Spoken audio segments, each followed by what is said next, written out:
O Grande Conflito, capítulo 37. Nossa única salvaguarda. A lei é o testemunho. Se eles não falarem segundo esta palavra, não haverá manhã para eles.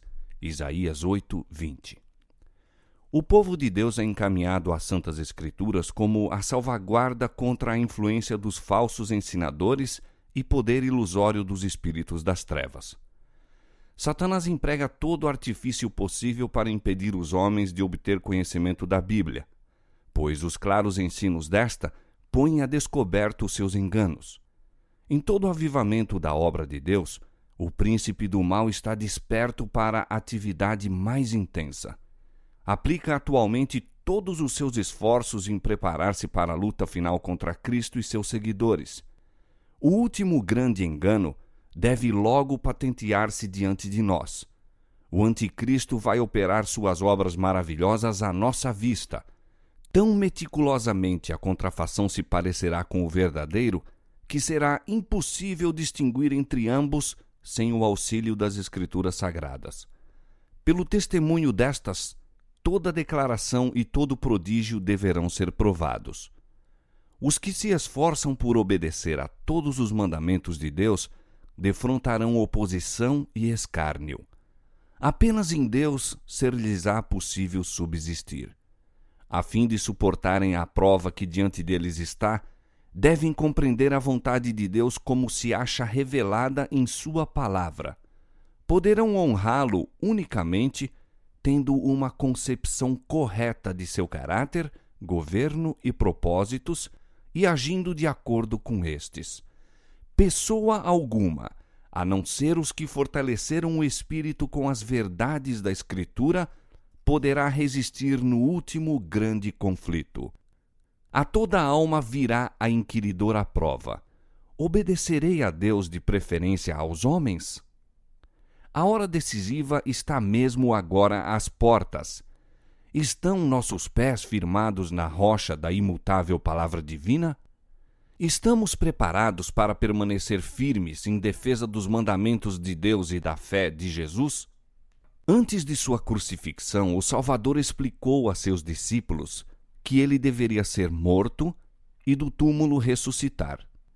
Anjos estavam presentes para gravar-lhes suas palavras na mente e no coração, mas os discípulos aguardavam livramento temporal do jugo romano e não podiam tolerar a ideia de que aquele em quem se centralizavam todas as suas esperanças devesse sofrer uma morte ignominiosa. As palavras de que necessitavam lembrar-se fugiram-lhes do espírito, e ao chegar o tempo da prova, esta os encontrou desprevenidos.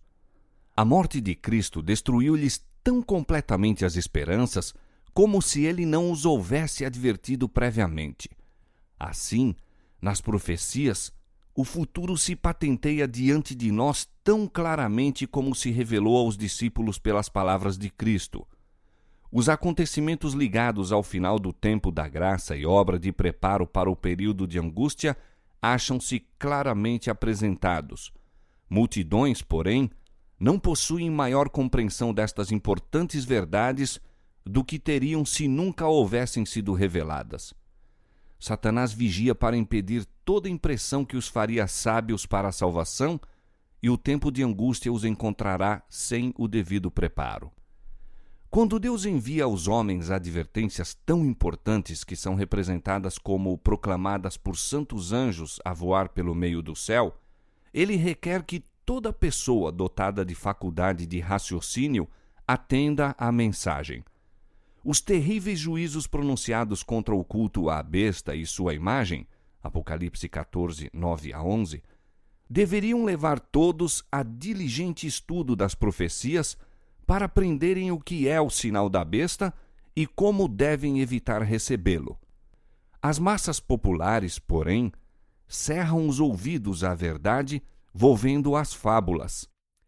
Olhando para os últimos dias, declarou o apóstolo Paulo: virá tempo em que não sofrerão a sã doutrina. 2 Timóteo 4:3. Chegamos já a esse tempo. As multidões rejeitam a verdade das Escrituras por ser ela contrária aos desejos do coração pecaminoso e amante do mundo. E Satanás lhes proporciona os enganos que amam. Mas Deus terá sobre a terra um povo que mantenha a Bíblia, e só a Bíblia, como norma de todas as doutrinas e base de todas as reformas. As opiniões de homens ilustrados, as deduções da ciência, os credos ou decisões dos concílios eclesiásticos, tão numerosos e discordantes como são as igrejas que representam, a voz da maioria, nenhuma destas coisas, nem todas em conjunto deveriam considerar-se como prova em favor ou contra qualquer ponto de fé religiosa. Antes de aceitar qualquer doutrina ou preceito, devemos pedir em seu apoio um claro "assim diz o Senhor". Satanás se esforça constantemente por atrair a atenção para o homem em lugar de Deus. Induz o povo a olhar para os bispos, pastores, professores de teologia como seus guias, em vez de examinarem as Escrituras a fim de, por si mesmos, aprenderem seu dever. Então, dominando o espírito desses dirigentes, pode influenciar as multidões a seu bel prazer. Quando Cristo veio para falar as palavras de vida, o povo comum o ouvia alegremente, e muitos, mesmo dos sacerdotes e príncipes, creram nele. Mas os principais do sacerdócio e os primeiros homens da nação estavam decididos a condenar e repudiar-lhe os ensinos. Fossem embora frustrados todos os seus esforços para encontrar acusações contra ele, e sem mesmo poder fugir à influência do poder e sabedoria divinos que acompanhavam suas palavras, encerraram-se todavia no preconceito. Rejeitaram a mais clara evidência de seu caráter messiânico, receosos de que fossem constrangidos a se tornarem seus discípulos. Estes oponentes de Jesus eram homens que o povo desde a infância fora ensinado a reverenciar, a cuja autoridade se havia acostumado implicitamente a curvar-se. Como é, perguntavam, que nossos príncipes e doutos escribas não creem em Jesus? Não o receberiam estes homens pios se ele fosse o Cristo? Foi a influência desses ensinadores que levou a nação judaica a rejeitar seu Redentor. O espírito que atuava naqueles sacerdotes e príncipes é ainda manifesto por muitos que fazem alta profissão de piedade. Recusam-se a examinar o testemunho das Escrituras concernente às verdades especiais para este tempo. Apontam para o seu número, riqueza e popularidade, e olham com desdém os defensores da verdade, sendo estes poucos, pobres e impopulares, tendo uma fé que os separa do mundo. Cristo previu que a indébita assunção da autoridade a que se entregavam os fariseus e escribas não cessaria com a dispersão dos judeus. Com o olhar profético, viu a obra de exaltação da autoridade humana com o fim de reger a consciência, a qual tem sido para a Igreja uma tão terrível maldição em todos os tempos. E suas tremendas acusações aos escribas e fariseus, bem como as advertências ao povo para que não seguisse aqueles guias cegos, foram registradas como aviso às gerações futuras. A Igreja Romana reserva ao clero o direito de interpretar as Escrituras. Sob o fundamento de que unicamente os eclesiásticos são competentes para explicar a palavra de Deus, é esta vedada ao povo comum. Conquanto a reforma fizesse acessível a todos a Escritura, o mesmíssimo espírito que Roma manteve impede também as multidões nas igrejas protestantes de examinarem a Bíblia por si mesmas. São instruídas a aceitar os seus ensinos conforme são interpretados pela Igreja, e há milhares que não ousam receber coisa alguma contrária ao seu credo ou ao ensino adotado por sua Igreja, por mais claro que esteja revelada nas Escrituras. Apesar de achar-se a Bíblia cheia de advertências contra os falsos ensinadores, muitos há que estão prontos a confiar ao clero a guarda de sua alma. Existem hoje milhares de pessoas que professam ser religiosas e, no entanto, não podem dar outra razão para os pontos de sua fé, a não ser o haverem sido assim instruídas por seus dirigentes espirituais. passam pelos ensinos do Salvador quase sem os notar e depositam implícita confiança nas palavras dos ministros. São, porém, infalíveis os ministros? Como poderemos confiar nossa alma à sua guia, a menos que saibamos pela palavra de Deus que são portadores de luz? A falta de coragem moral para sair da trilha batida do mundo leva muitos a seguirem as pegadas de homens ilustrados, e pela relutância em examinarem por si mesmos, estão se tornando desesperançadamente presos nas cadeias do erro. Veem que a verdade para este tempo é claramente apresentada na Bíblia e sentem o poder do Espírito Santo acompanhando sua proclamação. Permitem, todavia, que a oposição do clero os desvie da luz. Embora a razão e a consciência estejam convencidas, estas almas iludidas não ousam pensar diferentemente do ministro, e seu discernimento individual, os interesses eternos, são sacrificados à incredulidade, ao orgulho e preconceito de outrem. Muitos são os meios por que Satanás opera pela influência humana a fim de enlaçar os seus cativos. Atrai a si multidões, ligando-as pelos sedosos laços da afeição aos que são inimigos da cruz de Cristo. Seja qual for esta ligação, paternal, filial, conjugal ou social, o efeito é o mesmo.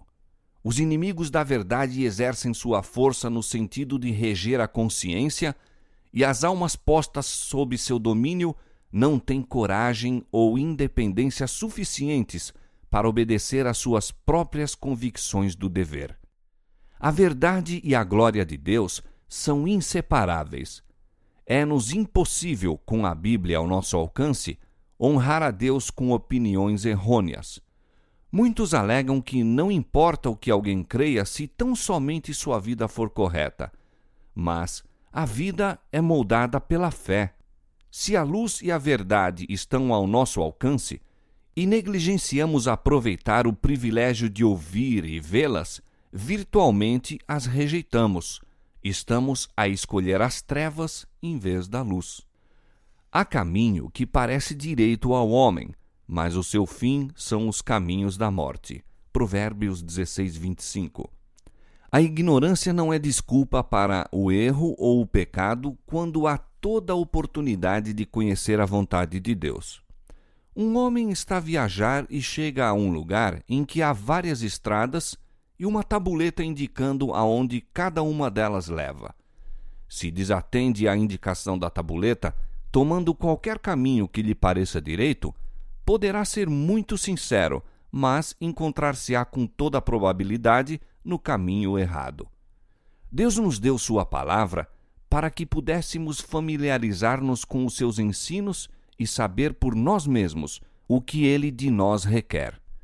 Quando o doutor veio a Jesus com a pergunta: "Que farei para herdar a vida eterna?", o Salvador lhe fez referência às Escrituras, dizendo: "Que está escrito na lei? Como lês?"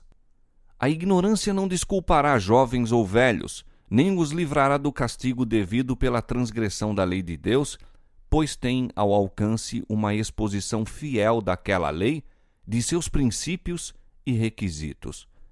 Não basta termos boas intenções. Não basta fazermos o que se julga direito ou o que o ministro diz ser correto. A salvação de nossa alma está em jogo e devemos examinar as Escrituras por nós mesmos.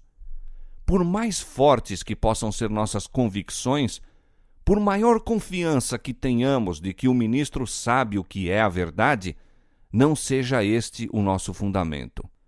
Temos um mapa dando todas as indicações do caminho na jornada em direção ao céu e não devemos estar a conjeturar a respeito de coisa alguma.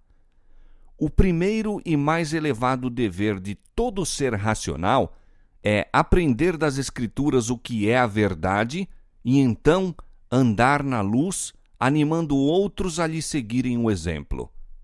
Devemos dia após dia estudar a Bíblia diligentemente, ponderando todo o pensamento e comparando passagem com passagem.